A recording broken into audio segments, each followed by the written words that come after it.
بتحكي صاحبة القصة وبتقول: طلع ورايا، وأول ما قفلت الباب زنقه برجله وزق عليا الباب وقال لي: انت عايزة مني ايه؟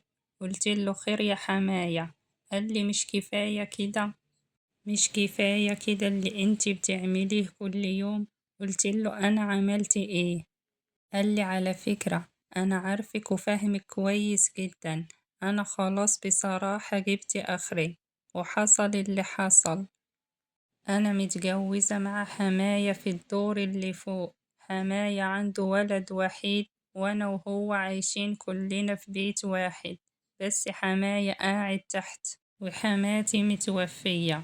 بحب جوزي جدا بصراحة، معودنا على حاجات كتيرة من أول ما اتجوزنا، وأنا زي أي واحد كده بيعود مراته على طباعه، وطباع بتاع جوزي إنه هو ليه في المواضيع دي بالكام مرة في اليوم.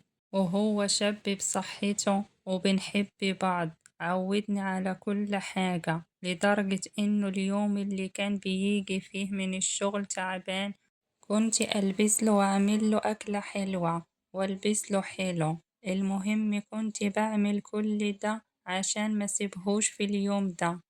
أنا اتعودت كل يوم ولو بالمرة أو المرتين، ما عنديش مشكلة. مش عارفة هو تعود من جوزي ولا أنا الحاجات دي عندي زيادة شوية. بقيت بستنى الوقت اللي بيجي فيه بفارغ الصبر، لحد ما في يوم جه وقال لي: بقولك ايه، انا جالي شغلانة حلوة قوي، بس هي سنة واحدة بس. سنة واحدة وهنكون لنا مبلغ حلو قوي نحطه في البنك. انتي مش شايفة احنا ما عندناش ولا قدامنا ولا ورانا؟ وهرجعلك. قلتله: لا، سنة ايه؟ انا لا يمكن استنى هنا لوحدي، انا ما اقدرش اعيش من غيرك. انت بتهزر؟ خدني معاك. سنة كتير قوي عليا، ما ينفعش. قال لي: اخدك فين؟ بس ما ينفعش. وبعدين معلش، يعني هتسيبي ابويا قاعد لوحده؟ قلت له: ابوك يعني بصحته كويسة، مش محتاج حاجة مني. قال لي: لا، صدقيني ما ينفعش، المكان اللي انا رايحه شغله وبس، وبعدين انا هقعد مع سكن فيه رجالة، يعني انا هاخدك احطك فين بس؟ ولا أقعدك فين؟ بقيت هتجنن. وفعلا سافر، وما أقولكوش أول يوم سافر فيه كنت عاملة ازاي. بقيت أتقلب على السرير يمين وشمال، من جوايا بموت. ما أنا خلاص متعودة على جوزي جنبي كل يوم، والحاجات دي كل يوم لازم يحصل، لكن المرة دي مفيش. وبدأت أقول لازم أتأقلم. أعمل إيه؟ بقيت بنزل عند حماية كالعادة، أروق أعمل له أكل، وطبعا بدل ما كنت بطلع شقتي، لأ، بقيت أتغدى معاه وأتعشى وأطلع يدوبك على النوم. وكل يوم على الحال ده والروتين هو هو. بس بدأت ألاحظ إنه حماية كان الأول بيخرج كتير. حسيت إنه هو بدأ يقعد في البيت أكتر، يعني كان بيروح قهوة، يروح في حتة مع أصحابه، لأ بدأ يقعد كتير. بس بدأ كمان يمسك التليفون كتير قوي، وأنا بشيل وبروق وبعمل الأكل.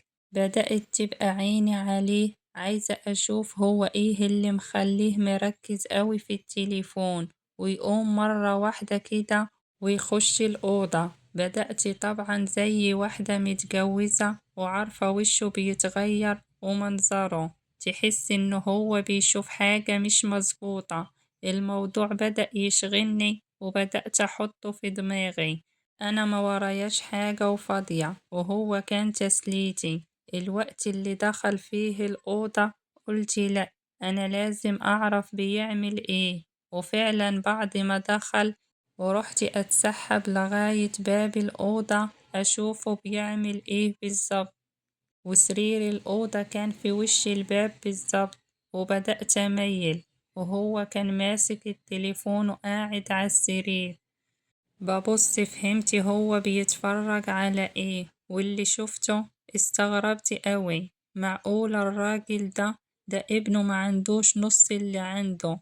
المهم مشيت من عند الباب وقلت يا ريتني ما اتفرجت، انا ايه اللي عملته في نفسي ده، انا مالي. المهم عملت اللي انا بعمله ورحت خارجة وطلعت شقتي. بصراحة اللي انا شفته مش عايز يروح من بالي، معرفش التفكير جالي ازاي ولا ايه اللي حصل.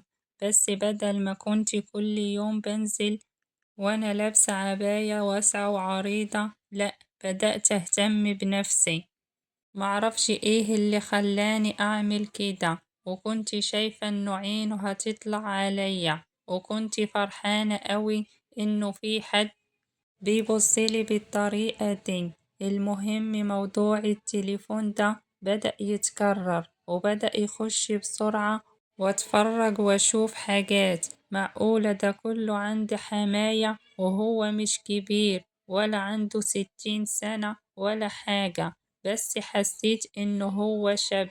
ده ابنه شاب وما عندوش يعني الحاجات اللي انا شفتها. وبقيت كل يوم انزل بالطريقة دي وأزود المعيار شوية بشوية لحد ما خلصت اللي أنا بعمله وطالعة شقتي كالعادة. كنت طالعة مهدودة ولقيت وأنا لسه بقفل الباب رجلين اتحطت ما بين الحيطة وما بين الباب. ببص لقيته حماية، بقوله خير في ايه؟ قالي مش كفاية اللي انتي بتعمليه ده. قلتله أنا بعمل إيه؟ خير أنت محتاج حاجة؟ أكلك وكل حاجة موجودة. قالي أنت مش شايفة نفسك؟ أنا خلاص ما عنتش قادر، وراح زائق الباب وراح جايبني من إيدي وقفل الباب وراح على الأوضة. ما أقولكوش، أنا زي ما تقولوا كده اللحظة دي أنا كنت مستنياها، وفعلا الموضوع حصل. وما أقولكوش لما حصل لدرجة وأنا معاه بقوله معقولة سنك يعمل كل ده؟ قالي أيوة، أمال انتي كنت مفكرة ايه؟ ده أنا أحسن من شاب عنده 20 سنة. أنا من زمان وأنا بخيري، انتي مفكرة ايه؟ الحاجات دي مش هتلاقيها عندي شاب صغير. مش هقولكم طول الليل، ما احنا في بيت لوحدنا. ما فكرتش بقى انه هو في مقام ابويا او انا مرات ابنه. ما فكرتش في اي حاجة. اللي انا عملته مع حماية خلاه زي اي راجل ما يقدرش، وبقيت انا وهو عايزين نعمل الحاجات دي بس طول عيشتنا مع بعض. وفي الشهور دي ما بنفكرش غير في كده، بس يا تحت يا فوق. وتعدي الأيام وبقيت بحب حماية، بحبه جدا عن ابنه، لدرجة إنه ابنه لما بيتصل عليا ما كنتش بهتم، وعايزة المكالمة تخلص عشان أتسوق وأعمل اللي أنا عايزاه، عشان خاطر الوقت اللي بنقعد فيه مع بعض. وبقيت مش عارفة وعايزة أتطلق من ابنه. بس لو أنا اتطلقت أنا هتجوز حماية؟ أكيد لأ. بقيت مش عارفة، أنا مع حماية فرحانة جدا، وأنا بصراحة مش عارفة أعمل إيه، عشان لو اتطلقت من جوزي أنا هطلع من البيت، وبكده مش هينفع إن أنا أشوف حماية تاني. وهو أكيد لما اتطلق من جوزي مش هينفع إنه هو يتجوزني. أنا فكرت كتير ومش عارفة أوصل لحل. أنا محتارة جدا، ياريت تقولولي أعمل إيه وأتصرف إزاي.